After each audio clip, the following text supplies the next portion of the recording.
বাংলাদেশের সাধারণ জনগণ যারা লাখে লাখে রাস্তায় নেমে এসেছিলেন তাদের জন্য নিয়ে আসতে পেরেছি। তারা তো কেউ বিসিএস পরীক্ষা দিয়ে চাকরির প্রত্যাশী ছিলেন না। তারা কিসের আশায় আসলে রাস্তায় নেমেছিলেন? তার মানে আমরা বুঝতে পারি যে জুলাই যারা রাস্তায় ছিলেন তারা আসলে প্রথমত হত্যাকাণ্ডগুলোর বিচার চেয়েছিলেন, যে আক্রমণ নিপীড়ন চলছিল সেগুলো বন্ধ করতে চেয়েছিলেন। সেই বিচারের যে প্রক্রিয়া শুরু হয়েছে, জানি আমার সহবক্তাদের কেউ কেউ বলেছেন, সেই বিচার প্রক্রিয়াটার উপরে কি আপনার আমার ভরসা আছে?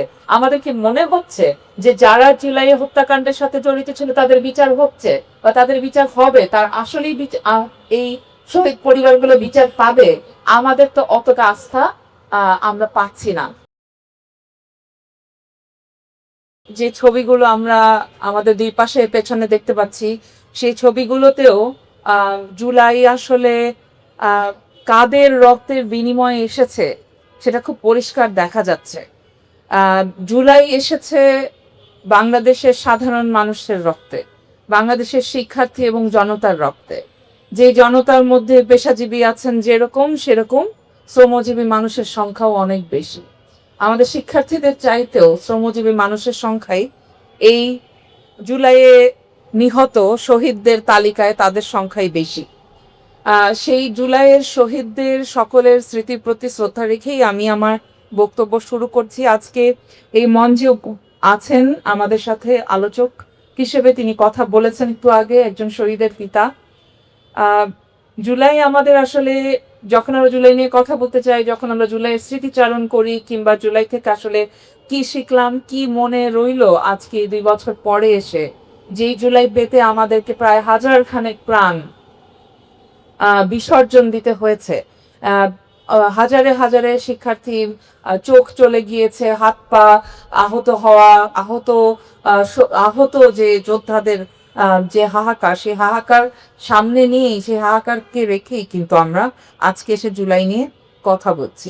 কাজে জুলাইয়ের যে দ্রোহ বা জুলাইয়ের যে আকাঙ্ক্ষা, সেগুলো নিয়ে যখন কথা বলতে যাই তখন মনে হয় সে আকাঙ্ক্ষাটার একটাই চেহারা।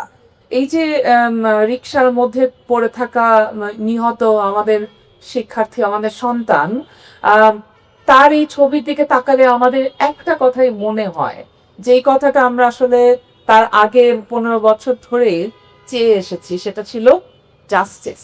আমরা ন্যায় বিচার চেয়েছিলাম, আমাদের সন্তানেরা ন্যায় বিচার চেয়েছিল। তারা 2018 থেকে এই ন্যায় বিচার চাওয়ার আকাঙ্ক্ষাটাকে একটা স্লোগানে মাধ্যমে রূপায়িত করতে পেরেছিল। তারা বারে বারে বলতো উই ওয়ান্ট জাস্টিস। তারা এখনো বলে যাচ্ছে, আমরা এখনো বলতে বাধ্য হচ্ছি উই ওয়ান্ট জাস্টিস। কারণ আসলে এই শিক্ষার্থী জনতার হত্যাকাণ্ডের বিচার হয়নি, তার আগের 15 বছর ধরে হয়ে যাওয়া আরো অনেক নিপীড়ন, অন্যায়, গুম এবং হত্যাকাণ্ডের বিচার হয়নি। সুতরাং আমরা যেই জুলাইয়ে 2 বছর পরে এসে যখন জুলাই নিয়ে কথা বলছি, তখন আমাদেরকে ওই গোড়ার জায়গাটাতেই কিন্তু বারে বারে ফিরতে হবে। সেই জাস্টিস, সেই ন্যায় বিচার কি আমরা বাংলাদেশের জনগণের জন্য নিয়ে আসতে পেরেছি? আমাদের শহীদদের জন্য নিয়ে আসতে পেরেছি? আমাদের আহতদের পরিবারগুলোর জন্য নিয়ে আসতে পেরেছি? বাংলাদেশের সাধারণ জনগণ যারা লাখে লাখে রাস্তায় নেমে এসেছিলেন তাদের জন্য নিয়ে আসতে পেরেছি? তারা তো কেউ বিসিএস পরীক্ষা দিয়ে চাকরির প্রত্যাশী ছিলেন না। তারা কিসের আশায় আসলে রাস্তায় নেমেছিলেন? তার মানে আমরা বুঝতে পারি যে জুলাই যারা রাস্তায় ছিলেন তারা আসলে প্রথমত হত্যাকাণ্ডগুলোর বিচার চেয়েছিলেন, যে আক্রমণ নিপীড়ন চলছিল সেগুলো বন্ধ করতে চেয়েছিলেন। সেই বিচারের যে প্রক্রিয়া শুরু হয়েছে, জানি আমার সহবক্তাদের কেউ কেউ বলেছেন, সেই বিচার প্রক্রিয়াটার উপরে কি আপনার আমার ভরসা আছে? আমাদের কি মনে হচ্ছে যে যারা জুলাই হত্যাকাণ্ডের সাথে জড়িত ছিল তাদের বিচার হচ্ছে বা তাদের বিচার হবে, তার আসলেই এই শহীদ পরিবারগুলো বিচার পাবে? আমাদের তো অতটা আস্থা আমরা পাচ্ছি না। যেহেতু পাচ্ছি না, সেই কারণে আমরা আজকে 2 বছর পরে এসেও যদি বিচারের উপর আস্থা না পাই, তাহলে তো বিরাট সংকটেরই ব্যাপার। এবং সেই বিচার প্রক্রিয়ার উপরে আস্থা তার মানে আমাদের ফেরত আনতে হবে। এবং এই আস্থাটা ফেরত আনার আগে তারও একটা পূর্ব শর্ত আমরা দেখতে পাচ্ছি, যে জুলাইয়ের এই হত্যাকাণ্ডের বিচারের নাম করে এবং আরো অন্যান্য জিনিসকে নাম করে, পুঁজি করে যে ব্যবসা, যে দখল, যে সন্ত্রাস, যে সংঘবদ্ধ সন্ত্রাস সারা বাংলাদেশে এই অন্তর্বর্তীর 17 মাস এবং তার পরবর্তী সময়েও চলছে, শুরু হয়েছিল, জারি আছে, সেই পুরো সময়ের এই সন্ত্রাসগুলো, কিন্তু তাকেও কিন্তু এই অন্যায়গুলোর বিচার কিন্তু আমাদের করতে হবে, এগুলোকে বন্ধ করতে হবে।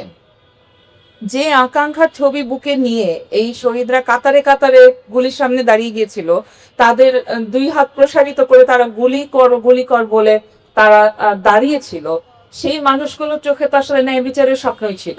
সেই ন্যায় বিচার কিভাবে অর্জিত হতে পারে, তার পথটা কি?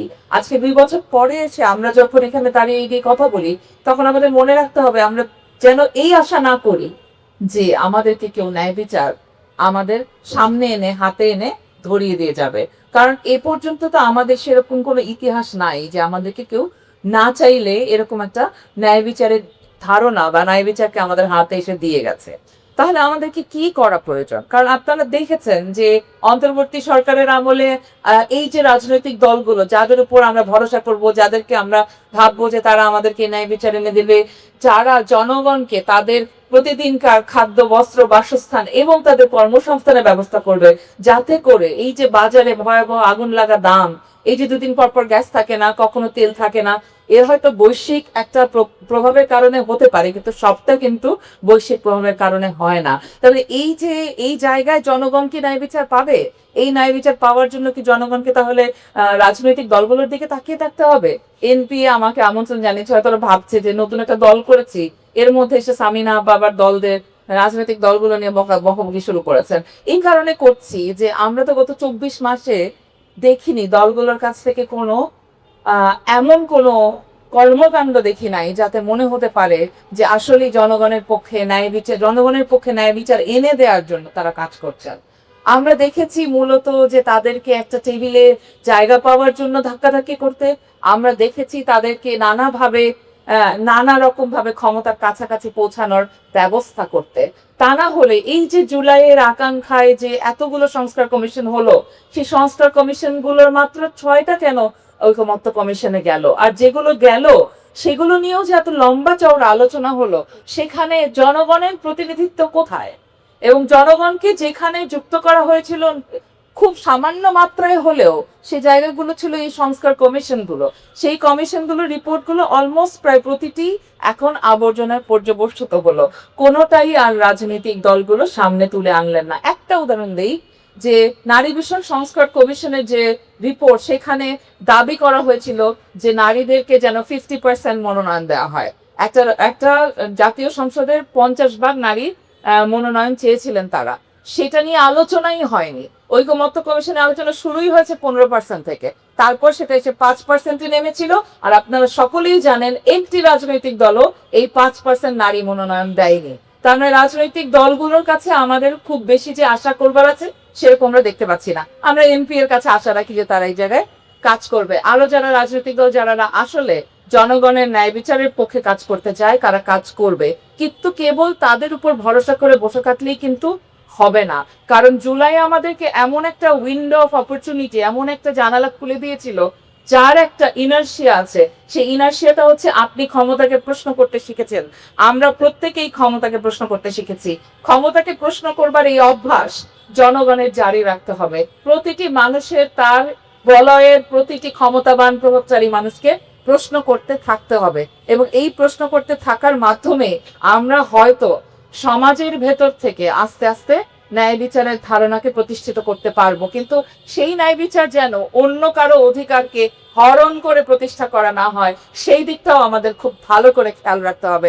ন্যায় বিচার মানে খালি আপনার ভাগেই সবটা যেতে হবে, এটা কিন্তু ন্যায় বিচার না।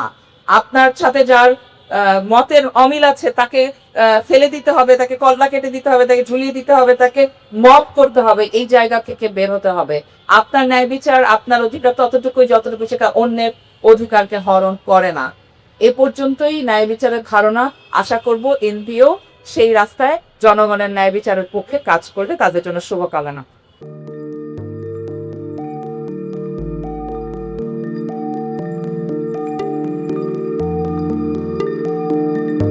পহেলা জানুয়ারি 2026 ইউটিউব জার্নালিজমের অগ্রদূত changeTV.press সংগ্রাম মুখর 7 বছর পেরিয়ে পা রাখলো গৌরবান্বিত 8 বছরে। এই আনন্দ প্রহরে সবাইকে নিরন্তর শুভেচ্ছা। আমি নিজেকে ধন্য মনে করি, আমি সৌভাগ্যবান চেঞ্জ টিভির পক্ষ থেকে আমার সাক্ষাৎকার নেওয়ার জন্য তারা আসছেন এবং চেঞ্জ টিভি দীর্ঘ 8 বছর ধরে এই কাজগুলি করছে। আমি তারা অনেক ভালো কাজ করেছেন, দেশের মানুষের সুখ দুঃখের কথা প্রত্যক্ষ তুলে ধরছেন। আমার আশা থাকবে চেঞ্জ টিভি সামনের দিকে উত্তরোত্তর আরও সমৃদ্ধ হবে। একটাই শুধু আমাদেরকে উপদেশ দিতে চায় তাদের কাছে, সেটা হচ্ছে সত্য কথাটা মানুষের সামনে তুলে ধরা, মানুষের ভিতরে কি চায় তাদেরটা তুলে ধরা, মানুষের প্রত্যাশা তুলে ধরা এবং মানুষের মধ্যে এই যে দেশাত্মবোধটা এবং সত্যবাদীটা এটা জাগরণ করে চেঞ্জ টিভির সামনের দিকে এগিয়ে যাবে। এবং যারা দেশের কথা চিন্তা করে এবং দলমত নির্বিশেষে যে লোকগুলো আছে তারা দেশের কথা চিন্তা করে, দেশের উন্নয়নের কথা চিন্তা করে, কোনো পক্ষপাতিত্ব করে না, তাদের বক্তব্য দেশের মানুষের তুলে ধরা, এই কাজগুলি সামনে এগিয়ে নিয়ে যাবে, এটা আমার প্রত্যাশা। অনেক ধন্যবাদ আপনাদেরকে, দেশবাসীকে, দেশবাসী সবাইকে আমি ধন্যবাদ জানাচ্ছি।